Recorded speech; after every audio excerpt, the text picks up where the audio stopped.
قالوا إذا قيل لهم اتبعوا ما أنزل الله آه. قالوا بل نتبع ما ألفينا عليه آباءنا أولو كان آباؤهم لا يعقلون شيئا ولا يهتدون ومثل الذين كفروا كمثل الذي ينعق بما لا يسمع إلا دعاء ونداء صم بكم عمي فهم لا يعقلون.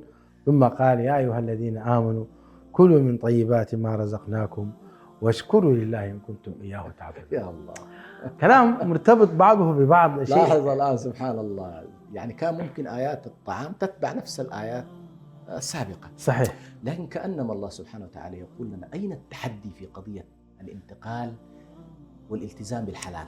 إيه؟ قضية العوائد أيا كان سبحان الله، سواء في التصورات والعقائد أو في السلوك، المعاناة تكمن وين؟ تكمن في أن هنالك عادة محكمة أو عادة مسيطرة على الناس.